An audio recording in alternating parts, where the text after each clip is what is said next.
Bouwahjgie is the man to beat. It was his decision to go back to champs, not mine.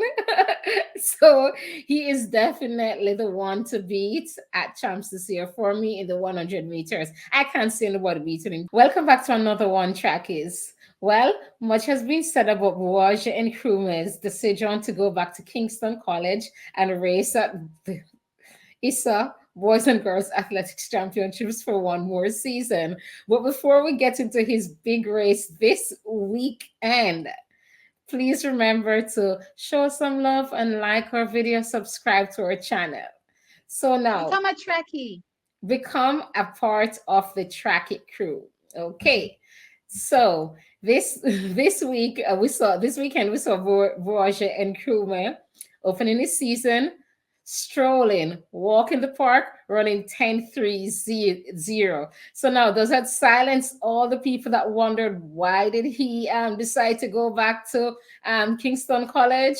And is he going to really go back to Kingston College and then lose possibly to the likes of, I don't know, Brian Lavelle? I don't know if Jevin Newby, I'm still trying to figure out if he went pro or what's happening there. But why does this silence everybody about his decision to go back to Kingston College? Well, for me, no. Not one bit. Strolling, running that 10-3. You're becoming controversial in this stream, but okay.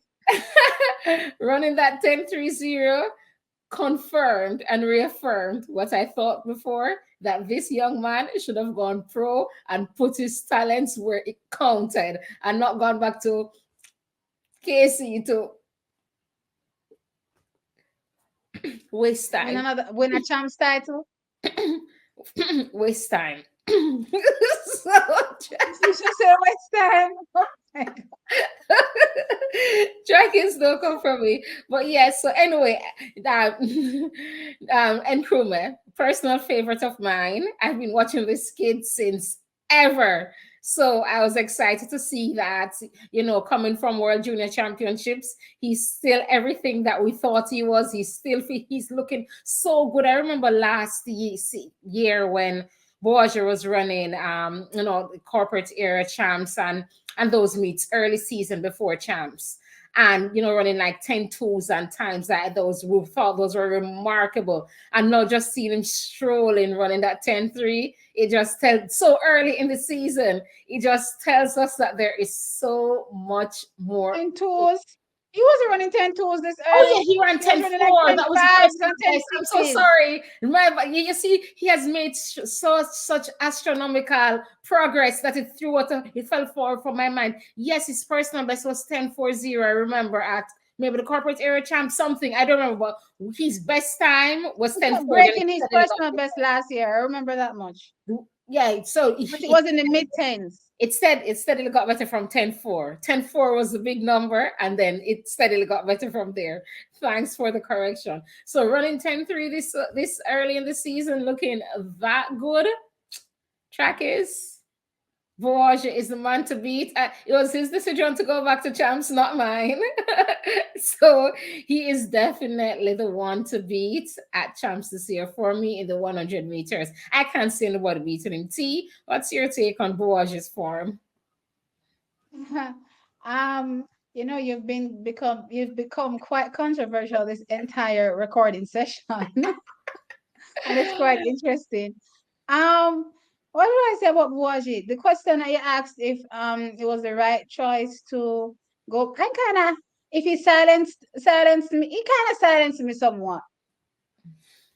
Because we know that 10:02 came at the end of the season, and a lot of people said, maybe it was backups, maybe it has something to do with the altitude, the location, all these things. So to see him come out running 10:02, I was for sure be like, okay, that 10:02 was no fluke. Right? Altitude or not, location or not, that was no fluke. So that kind of assured me, in a sense that yes, he's able to come out and deliver another fast time this season, hopefully.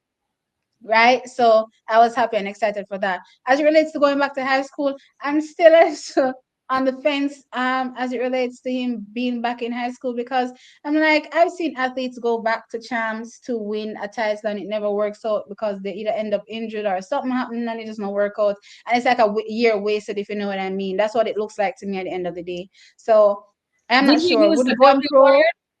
Hmm. You use the W word? What's the double word? Waste. Oh, use. Wasted. So, with that said, though, oh my God, Bouwahjie impressed me to no end this weekend. That run, that ease. And I remember we did a lot of videos talking about Bouwahjie and his form, especially towards the end of the race where he looks like he's breaking down and, falling apart kind of thing. Nothing like that was seen, even though he was easing down.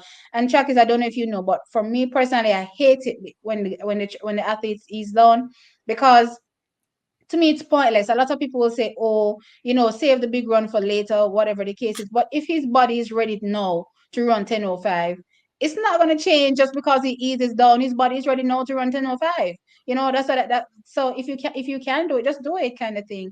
Don't ease down. So that's my only flaw And with, just and I see remember on the to train men's yourself side. for where you want to be with every race. If you want to run 10:05, 10:00, sub 10, every race that you run, you should try to push the limits.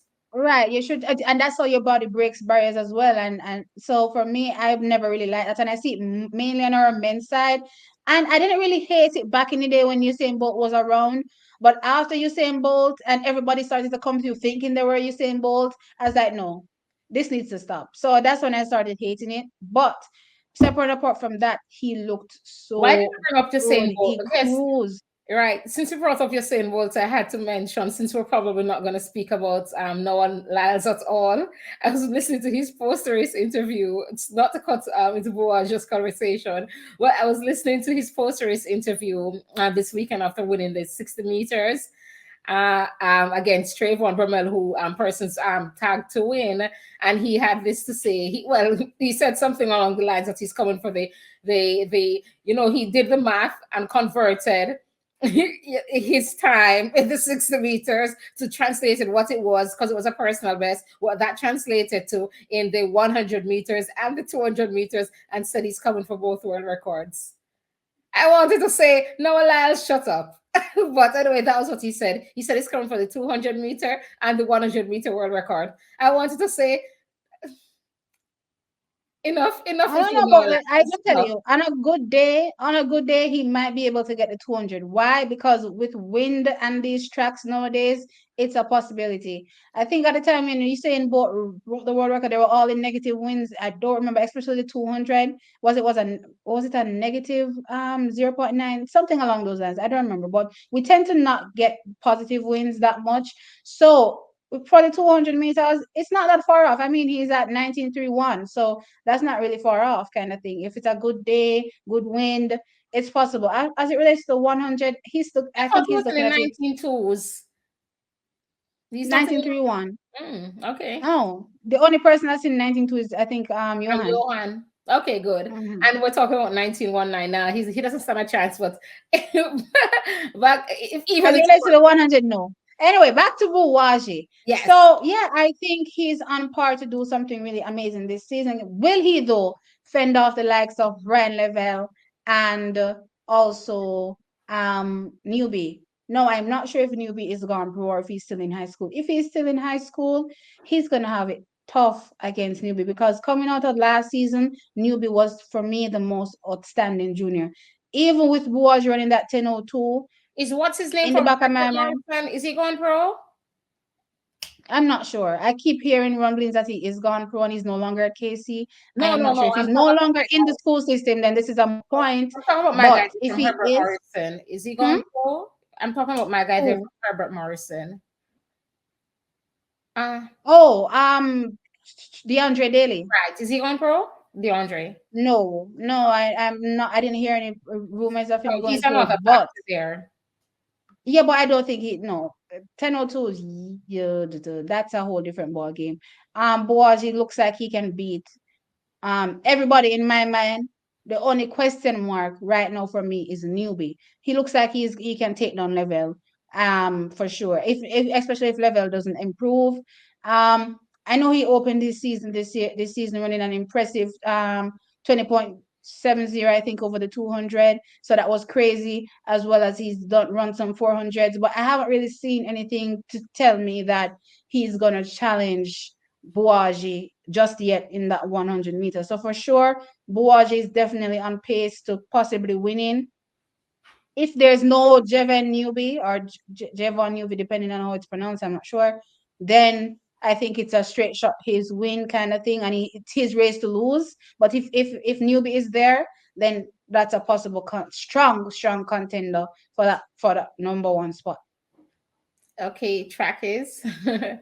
Tell us what you think in the comments section below. Were you delighted to see that easy run by Bouwahjgie and Nkrume? Do you still think that the decision to go back to Kingston College was not the smartest one?